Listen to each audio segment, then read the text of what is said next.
Hey, what's up, guys? It's Jamie.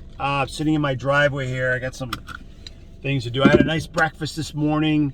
I've been avoiding breakfast, but on my day off, I just sit down by myself, have a nice breakfast, and kind of work out what I have to do for the rest of the day. Some appointments that I've made, some errands I need to take care of, and some things that kind of aren't expected that come up. Now, I do this video for a few minutes because I've been trying to be committed every week to posting something. Now it's April 12th, 2023 as I post this video, and today two things worth mentioning are one, I'm buying precious metals today, or at least I should say I'm going to have a meeting about buying precious metals today at a local broker in Burlington, Massachusetts. Now I never did this before, but I'm convinced that I need to buy some precious metals as a hedge against whatever's to come.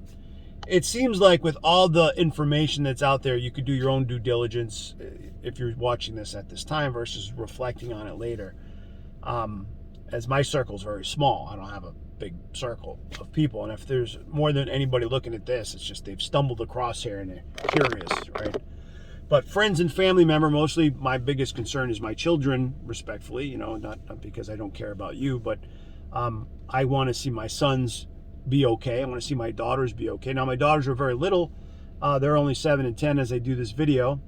And my sons are 17 and 21. So they're in a little different place where in the timeline of how it's going to affect them versus the little girls, it's more like they're just trusting their parents, right? And their aunts and their grandmother, right? And their, the people that surround them and protect them, provide for them. So I got to make sure that we're okay and not get overconfident in what's going on. So if you have money, it doesn't matter if you have 10 grand, 100 grand, or 10 million, right? Like that's generally the people that I know. I don't know a lot of people with 100 million. I do know some that are in that position.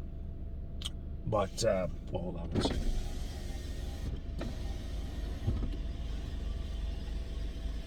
Hi, Mom. I do know some people that are wealthier on a higher level, and I have some quick conversation. I was talking to one yesterday, actually, who is worth hundreds of millions of dollars, literally. And I'm careful how I speak to this person because, I don't want to offend them. It's not my business. It's just well known. But I was asking them if they knew about the BRICS currency. They actually didn't. They do believe there's some big things happening going on globally and how America is in trouble and the stuff in the war and how it affects their position. But some people, it doesn't matter if they're worth billions or hundreds of millions of dollars. They're still maybe tuning out some of the things, right, that are happening. Maybe they are privy, are even though they have the information available to them, maybe they're overconfident. And the point is it doesn't matter what level we're on or you're on, is we all have basic needs. It doesn't matter. You got to breathe. You got to have air. You're going to die, right? You got to have oxygen. So food, you got to eat for the most part. You got to eat and you got to have shelter, right? For the most part. Some people can live in harsher conditions than others. And you got to have clothing for the most part, right? Like, meaning you can't go around with no clothes on. And in some environments, you need to be able to dress better, right? Or warmer, that type of thing. So again, whatever that looks like for you, they're just basic needs: food, shelter, clothing, and you got to breathe. And nobody can say, I can do without air. No, nobody can do without air, okay? Which is free to everybody that lives on the planet. So if you are thinking about, are my basic needs met, and those needs are being met by a job, right? Or whatever cash flowing thing that you have going on in your life that provides regular income, right? A stream of income each month, each year, where whatever amount of debt and liabilities you have, you're able to meet those, pay them, and provide those basic food, shelter, clothing things. So I'm looking at buying things like during the pandemic. I've mentioned it before. Like if we go through a couple months or a couple years of having some hard times, I want to be prepared. And of the cash that I do have, the money that's sitting idly in a bank doing nothing, it's certainly not earning any interest. And I have very little confidence in our banking system for a variety of reasons. So I have to think about where can I put some of that money best use, the best use. And one of them, I'm convinced, is precious metals like gold and silver. Never bought it before. So I have an appointment at 1:15 today to go meet with a gentleman and discuss, like, okay, I want to buy this much worth of gold. Where do I put it? How do I get it? What's the spot price? I guess it's like what you pay over whatever the premium price is. It's like a stock going up and down.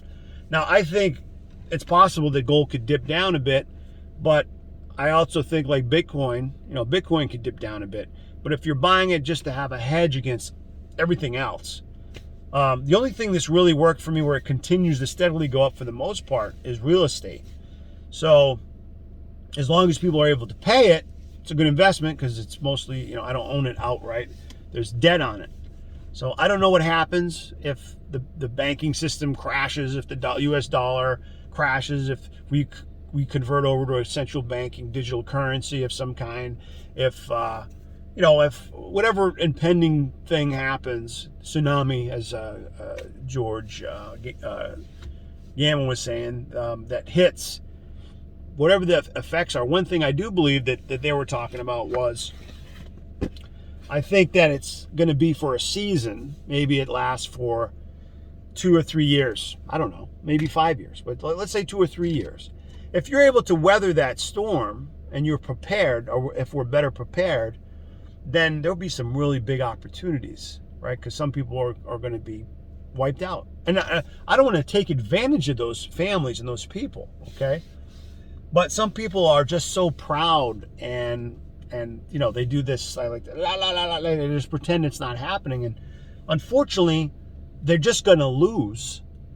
And hopefully God will allow them to be able to make it, right? But they're in the process, just like if somebody goes through a divorce, if somebody goes through some type of hardship, they lose some stuff, right? As an example, if you get sick, you lose a job, there's just some sacrifice that are made. And then you have these things that are available to purchase, and the people that still have the resources to do it are going to buy them, or it's going to be these major institutions or wealthier folks that have the ability to say, I can get that. They're waiting for the crisis. They're waiting for the opportunity to deploy their resources, whether it's gold and silver, whether it's some kind of cryptocurrency, whether it's some foreign currency, or whatever it might be. They're going to be able to take advantage of that. I would like to be able to do that when the time comes, mostly for the kids, right? Because you want your family to do well, to be okay. And for me, it's meet its basic needs. Now, we might have a difference of opinion because I rely heavily on my faith, like meaning I trust God with the ultimate outcome and along the way. But it doesn't mean that I just sit back and wait for everything to fall in my lap either. Like I have the ability to go out and work. I have the ability to use my brain and think, right? And have conversations and network and measure things, right? I think this is part of living, right? So that is one of the things that I'm doing today. Today I am buying precious metals for the first time. I will share how that went for me. There's plenty of information out there for you to learn. Like you can that's what I did. I was asking questions from people that I know that have done that. I ask questions, or I watch videos or listen to information from seemingly credible people that have been around a while that are doing this. And one of the guys I watch, I think there's a channel, it's called 2 for 1, something like that. It's an anonymous channel. It's just a guy's voice, and he's like counting these gold, these gold coins.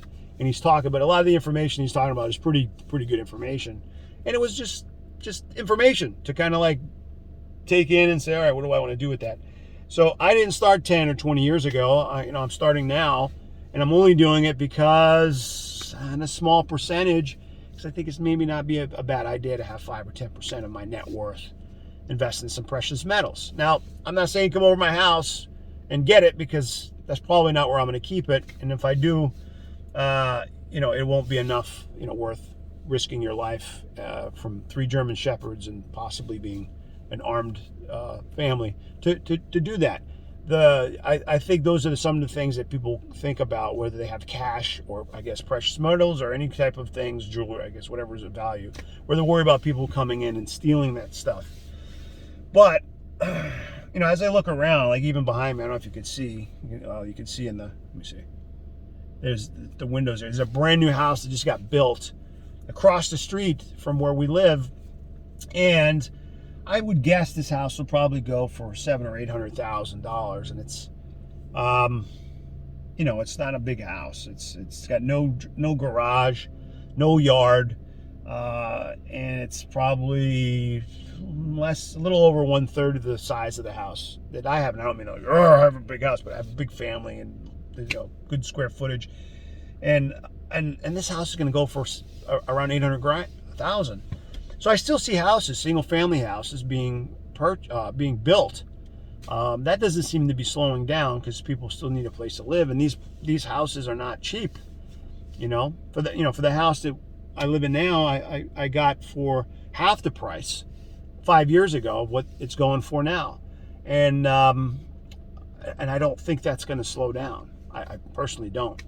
Rates may go up. Rates may continue to go up, but that's why I think real estate to me is still a good hedge as long as you can afford it. I don't know what will happen with the banking system, but if you get a property, like if I could buy this property across the street at a good price, I would, because right across the street and I could manage it, and if I could rent it out, even though single family properties are not something really attractive to me at this point, if it's across the street from where I'm currently living, not a bad idea because it's in the same vicinity. If something big happens where that property becomes not $800,000, but let's say $500,000-$600,000, I would snatch it up for sure, right? Because that's where those opportunities may come up. Just as an example, like there's going to be opportunities out there where if you're just patient, right, and just wait, you're going to probably see that. But in the same token, you got to be somewhat prepared and actively pursuing, position yourself through things. Now, I don't own any farmland, right? If you can, great, good for you. I have some friends that invest in farmland.